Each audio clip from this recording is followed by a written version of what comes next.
ma première impression, ce qui m'a vraiment marqué, c'était surtout la visite du musée. On y a vu en fait les œuvres d'un malgache, ça m'a étonnée parce que certes on connaît un tout petit peu Joël à Madagascar, ses œuvres, mais là je suis encore plus impressionnée par les liens entre Bénin et Madagascar et surtout la place qu'occupent certains malgaches dans la vie culturelle au Bénin. Ce qui m'a marqué également aussi, c'était la visite de la Casa du Brésil. En fait, ça m'a montré à quel point il y a quelques différences entre notre culture à Madagascar et la culture béninoise. Par exemple, sur le côté vraiment des divinités. À Madagascar, nous, on a plus tendance à avoir une grande divinité et les ancêtres comme forme de dieu. Ici, j'ai vu plusieurs différents dieux qui marquent le Bénin, comme celui du fer par exemple, et le pitan.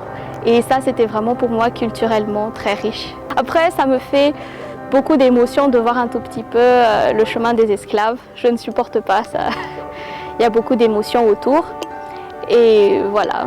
Mais sinon, la plage, elle est magnifique. Même si on n'a pas pu se baigner, j'aurais préféré. Merci.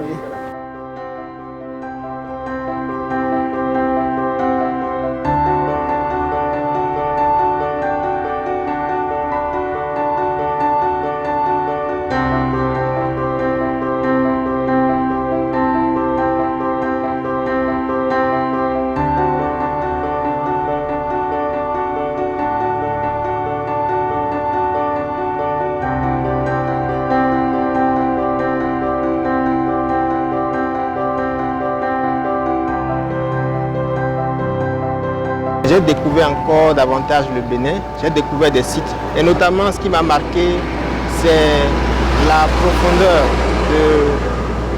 d'esprit de celui qui nous a guidés. On sent à travers sa manière de guider la maîtrise en fait de ces sites-là, de l'histoire du Bénin.